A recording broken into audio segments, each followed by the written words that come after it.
तो महंगाई के खिलाफ प्रदर्शन करने का एक नायाब तरीका कांग्रेस ने निकाला है राज्यसभा के अंदर, जहां उनके जो तमाम सांसद थे हाथ में दूध और छाछ लेकर मोदी सरकार के खिलाफ प्रदर्शन कर रहे थे। अब कांग्रेस कह रही है कि इस पर बहस होनी चाहिए, मगर सरकार ने मना कर दिया है और मना करेगी भी। उसकी वजह क्या है? क्योंकि सरकार ये मानती ही नहीं कि महंगाई है। जी हां, आम जनता पर जीएसटी की ऐसी मार पड़ी है, मगर सरकार जो है वो मानने को तैयार ही नहीं महंगाई है। आपको मेरे शब्दों पर विश्वास नहीं है तो आपके सामने माननीय पीयूष गोयल सरकार में मंत्री हैं, क्या कह रहे हैं? जनमानस को निरंतर मिल रही राहत, मोदी सरकार में खाद्य कीमतों में जारी है गिरावट। वाह!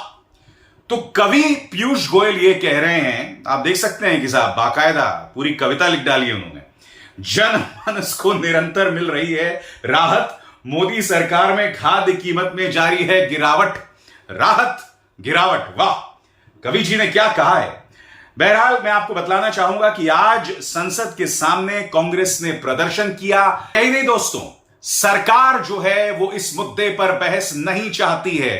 कांग्रेस के मीडिया सेल और मीडिया स्ट्रैटेजी के प्रमुख जयराम रमेश ने क्या कहा है आपके स्क्रीन पर। आज सुबह राज्यसभा में कांग्रेस के नेतृत्व में विपक्ष ने मूल्य वृद्धि और खाद्य पदार्थों पर लगाई गई जीएसटी पर तत्काल बहस की मांग की। सरकार ने इससे इनकार कर दिया। सदन की कार्रवाई दोपहर 2 बजे तक के लिए स्थगित कर दी गई। मोदी सरकार की जिद जारी है, संसद में कामकाज नहीं हो पा रहा है। इस बीच राहुल गांधी और प्रियंका दोनों ने सरकार के इस कदम की कड़ी आलोचना की है। राहुल कहते हैं महंगाई से जूझती जनता के लिए गब्बर की रेसिपी, कम बनाओ कम खाओ, जुमलों के तड़कों से भूख मिटाओ। मित्रों की अनकही बातें तक सुनने वाले प्रधानमंत्री को अब जनता की बातें सुननी भी होंगी और यह जीएसटी वापस लेना ही होगा। इस मुद्दे पर प्रियंका क्या कह रही हैं आपके स्क्रीन पर। भयंकर महंगाई के बीच गृहस्थी को चाहिए थी संजीवनी। भाजपा सरकार ने आटा, अनाज, मुरी, गुड़, दही पर गृहस्थी सत्यानाश टैक्स जीएसटी, फिर से देखिए, गृहस्थी सत्यानाश टैक्स यानी जीएसटी टैक्स लाकर महंगाई का बोझ और बढ़ा दिया है। नरेंद्र मोदी जी खर्चा बढ़ा रहे हो और संसद में चर्चा से कतरा रहे हो। क्या महंगाई पर चर्चा करना असंसदीय है? मगर बड़ा प्रश्न ये कि आखिर भारतीय जनता पार्टी सरकार ये क्यों नहीं मान रही कि महंगाई है?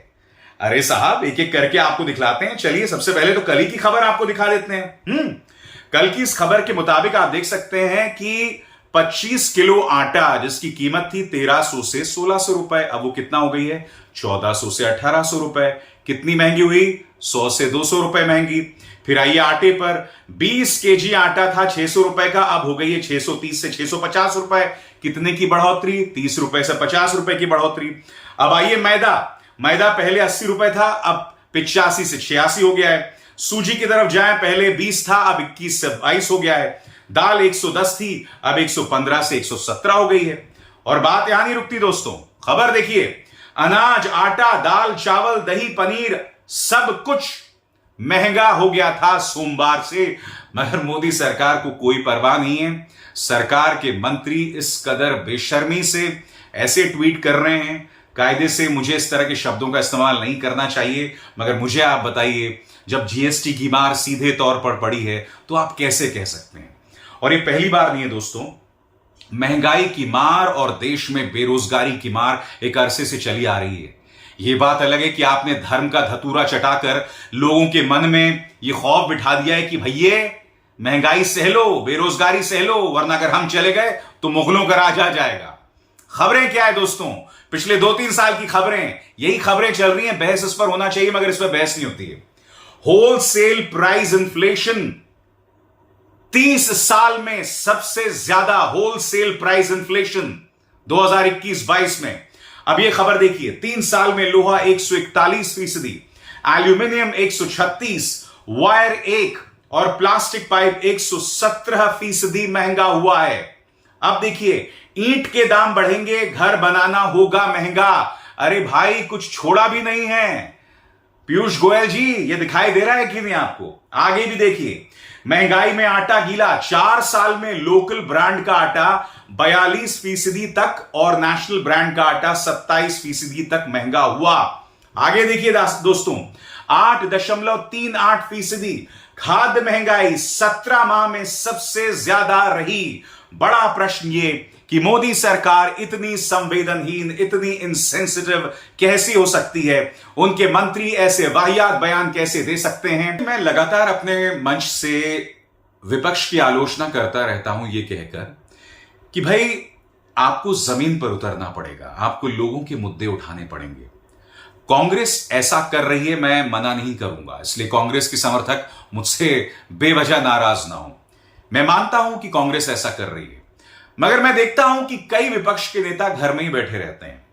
मैं कई बार सोचता हूं कि अगर वो घर में बैठे हुए हैं तो क्या गलत कर रहे हैं?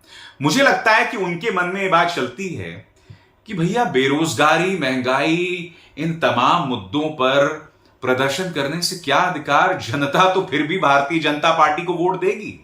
मैं समझ सकता हूं, क्योंकि आप देख रहे होंगे कि तमाम मुद्दों के बावजूद भारतीय जनता पार्टी को उत्तर प्रदेश, उत्तराखंड में शानदार जीत हासिल मिलती है। उसी तरह से गोवा के विधानसभा चुनाव वो जीत जाते हैं। और आप देख रहे हैं कि हर जगह पर जो है दाम बढ़े हुए हैं, बेरोजगारी की समस्या मगर फिर भी हो रही है। अग्निवीर योजना को लेकर छात्र मैदान में उतरता है, युवा मैदान में उतरता है, यह बात अलग है। कल को वही छात्र, वही युवा फिर भारतीय जनता पार्टी को वोट देगा। क्यों? क्योंकि जैसा कि मैंने आपको बताया ना, उसके मन में यह बात बिठा दी गई है कि अगर तुमने हमें वोट ना दिया तो हिंदू खतरे में आ जाएगा। जी हां, जब हिंदू खतरे में आ जाएगा की भावना मन में बैठ जाए तो फिर जाहिर सी बात है सियासत धरी की धरी रह जाती है। महंगाई, बेरोजगारी कुछ मायने नहीं रखता है।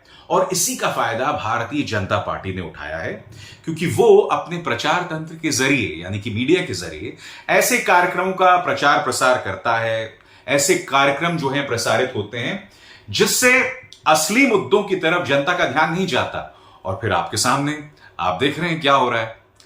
बहरहाल, मगर इस मंच पर लोगों के मुद्दे मैं हमेशा उठाता रहा हूं और बाद में भी उठाता रहूंगा। अभिसार शर्मा को दीजिए इजाजत। नमस्कार। स्वतंत्र और आजाद पत्रकारिता का समर्थन कीजिए, सच में मेरा साथी बनिए। बहुत आसान है दोस्तों, इस ज्वाइन बटन को दबाइए और आपके सामने आएंगे ये 3 विकल्प, इनमें से एक चुनिए और सच के इस सफर में मेरा साथी बनिए।